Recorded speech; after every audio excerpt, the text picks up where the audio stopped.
Actually हम कुछ आज जो पढ़ने जा रहे हैं उस कोरोना वायरस के बारे में। उससे जो पहले जो इम्पोर्टेंट टर्म है वायरसेस के बारे में, कि वायरस होता क्या है। तो वायरस को जिस ब्रांच में पढ़ा जाता है, वो branch in which the virus के बारे में पढ़ा जाता है, इस term as virology, which is a section of biology. It means is normally means to poison. ठीक है। सबसे पहले जो डिस्कवर्ड हुआ था, discovered by the Russian scientist Ivanovsky in 1892। और फिर later on it is isolated by the doctor Stanley. और वो किस फॉर्म में हुआ था, जो पहला डिसीज कॉज हुआ था मॉसैक इन द टोबैको लिप्स। और जो आइसोलेशन हुई डॉक्टर स्टैनली के द्वारा, वो कौन से फॉर्म में, in the form of crystals. उससे बहुत पहले 1860 और 1870 के बीच में वैक्सीनेशन एक तैयार की गई थी वायरस के लिए। किसके लिए? रेबीज के लिए। रेबीज के वैक्सीनेशन बने थे। कुछ ऐसा स्ट्रक्चर होता है इस कोरोना का। तो इसमें देख लो स्पाइक्स ये जो होते हैं, ये क्या होते हैं? न्यूक्लिक एसिड प्रोटीन होते हैं, और ये जेनेटिक मटेरियल है। तो इसमें इस तरीके से क्या होता है कि ये जेनेटिक मटेरियल है, और यही जाके जो होस्ट होते हैं जिसके बॉडी में एंटर करते हैं, वहाँ जाके उसके इंटरनल ऑर्गन्स के सेल्स में जाके सेल्स के न्यूक्लियस में अपने डीएनए को छोड़ देता है रेप्लिकेट होने के लिए, मल्टीप्लाई होने के लिए। और फिर जाके after incubation period it shows some mild symptoms and later on discovered कि कोरोना है या नहीं। जो मेनली डिजीज कॉज होता है कोरोना वायरस के द्वारा, उसको कहते हैं कोविड-19। कोविड-19 मतलब CO मतलब कोरोना वायरस डिजीज, और वो 19 में हुआ था इसीलिए। जो नॉर्मल से आपको मतलब बताऊँ कुछ, जो वायरस होता है आउटसाइड जो बॉडी, वो होता है नॉन लिविंग फॉर्म में। किस फॉर्म में? नॉन लिविंग फॉर्म में। और जैसे ही होस्ट के किसी बॉडी में एंटर करता है तो लिविंग फॉर्म हो जाता है। क्या हो जाता है? Living form. तो लिविंग फॉर्म, नॉन लिविंग मतलब डेड, आउटसाइड द बॉडी जो प्रेजेंट होते हैं वायरस, कोई सा भी वायरस हो। और जैसे ही होस्ट के बॉडी में एंटर करते ही वो लिविंग बन जाता है। लिविंग का क्या मतलब? लिविंग का मतलब कि if they are capable of transferring their DNA, अगर वो अपने डीएनए लूज करने के लिए कैपेबल हो जाता है तो उसको क्या कहते हैं? लिविंग कहते हैं।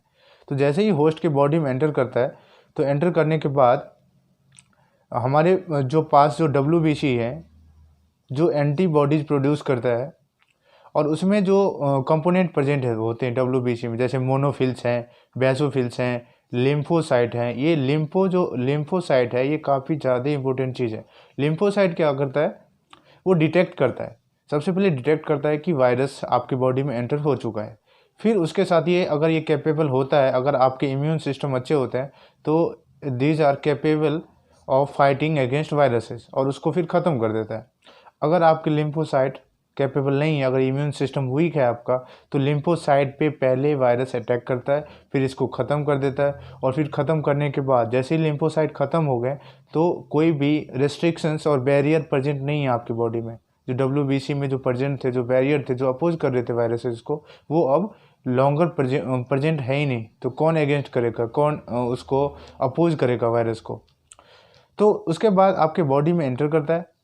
एंटर करने के बाद जो इंटरनल ऑर्गन्स हैं, इंटरनल ऑर्गन्स में जाएगा, और फिर उसके सेल्स में जाएगा, और सेल्स में जाने के बाद न्यूक्लियस में जाता है। लेकिन वायरस के पास क्या होता है, मैंने ये चीज़ बताई, कैप्सिड और डीएनए दोनों साथ में रखता है। तो C&D आप फॉर्म समझे। कैप्सिड मतलब प्रोटीन। तो उस न्यूक्लियस में जाने से पहले, उस सेल्स में जाने से पहले, वो जो प्रोटीन्स होता है उसको लूज कर देता है। वो कौन सा प्रोटीन है? वो नॉर्मल प्रोटीन, जो हमें, हमारे लिए भी बेनिफिशियल है, वो प्रोटीन हमें दे देता है। बाकी के जो डीएनए है, वो कहाँ दे देता है? आपके जो सेल्स के न्यूक्लियस में उसको छोड़ देता है। और वो उसके बाद क्या होगा? उसका रेप्लिकेशन स्टार्ट हो जाएगा, मतलब मल्टीप्लिकेशन स्टार्ट हो जाएगा। किसका? उस डीएनए का। और बहुत सारे डीएनए फॉर्म हो जाएंगे। और डीएनए का क्या नॉर्मल सा मतलब है, जो इनहेरिटेंस होता है, जैसे कि हम में कुछ ट्रेड्स प्रेजेंट है हमारे पेरेंट्स के। होता क्या नॉर्मल सा, द प्रोसेस ऑफ इनहेरिटेंस, जिसमें जीन्स का, ट्रेड्स का ट्रांसफर होता है टू द ऑफस्प्रिंग। तो ये भी क्या करता है? अपना डीएनए यहाँ पे छोड़ देता है, और फिर इसका रेप्लिकेशन स्टार्ट हो जाता है। अब कुछ चीज़ें बता देता हूँ जो वायरस का टाइप्स होता है। एक प्लांट वायरस होता है, एक एनिमल वायरस होता है, और एक उसका जो लास्ट फॉर्म होता है वो बैक्टीरियोफेज होता है। क्या होता है? बैक्टीरियोफेज। बैक्टीरियोफेज में क्या करता है, सबसे पहले वो बैक्टीरिया को इन्फेक्ट करता है, फिर उसको ख़त्म कर देता है, उसके अंदर जाके खुद को रेप्लिकेट करना शुरू कर देता है, मल्टीप्लाई करना शुरू कर देता है। तो जैसे ही उसने हमारी बॉडी में एंटर करने के बाद लिम्फोसाइट को ख़त्म किया, ख़त्म करने के बाद जो हमारे रोग प्रतिरोधी क्षमता है उसको ख़त्म कर दिया, मतलब जो हमारे पास जो एंटीबॉडीज़ थे उसको ही ख़त्म कर दिया, और इंटरनल ऑर्गन्स में जाने के बाद सेल्स में जाता है, उसके बाद न्यूक्लियस में जाता है, वहाँ जाके उसने डीएनए को छोड़ दिया। और डीएनए जैसे ही छोड़ता है तो फिर रेप्लिकेशन स्टार्ट हो जाता है, मल्टीप्लाई स्टार्ट हो जाता है, और फिर जाके वो काफ़ी नंबर्स हो जाते हैं हमारी बॉडी में, और हम क्या हो जाते हैं फिर उसका वो हम पे सिम्टम्स शो करने लगते हैं, माइल्ड और सीवियर, मे बी सीवियर। ठीक है, तो ये इस तरीके का इसका नॉर्मल फंक्शनिंग है, और इतने ज़्यादा मल्टीप्लाई कर लेता है अपने आप को, तो फिर आपके पास इम्यून सिस्टम को बहुत ही कमज़ोर बना देता है। तो दैट्स वाई जो भी उसके कॉन्सिक्वेंसेज हैं ये तो आपको पता है कोरोना वायरस के। अब यहाँ पे हमें जो सबसे जानना ज़रूरी है, कुछ इन्फॉर्मेशन ही मैं देना चाहता था एक्चुअली आपको। जो अभी इसका नाम क्या है एक्चुअल में, SARS.N.CoV.2-2, मतलब सार्स का मतलब होता है सीवियर एक्यूट रेस्पिरेटरी सिंड्रोम और नोवल कोरोना वायरस, और ये सेकेंड नेक्स्ट वर्जन ऐसा समझ लो। ये कुछ ऐसा ही हुआ था कि जो चाइना में actually animal live stock market है, वहाँ पे क्या होता है, टेस्ट और वेट के अकॉर्डिंगली वहाँ से चीज़ें लाते हैं एनिमल्स को, और फिर वही उनका मेन मतलब ही होता है। तो सबसे पहले कैमल से हुआ, उससे पहले है ना, जैसे कि मार्स आई थी, या इससे पुराने वाले जो वायरस थे। तो हर एक आप देख रहे हो कि हर एक 5-10 साल में अगर अगर अप्रोप्रिएट कंडीशन मिलते हैं वायरस को ग्रो करने के लिए तो ग्रो होती है। तो ये उसके लिए अप्रोप्रिएट टेम्परेचर कंडीशंस मिलते हैं तो उसके बाद वो अच्छे तरीके से ग्रो कर पाती है। तो यही अभी सिचुएशन चल रहा है। लेकिन अभी जो मैं आपको नॉर्मल सा बताता हूँ, ये जो कोरोना के इफेक्ट कब से तक रहने वाला है, जो लास्ट स्टेज होता है रिकवरी, जो 5th स्टेज होता है, वहाँ पहुँचने के बाद आप ये समझो रिकवरी स्टार्ट हो गया। अभी हमारा जो इंडिया है वो T2 सेकेंड फेज़ और थर्ड फेज़ के बीच में है।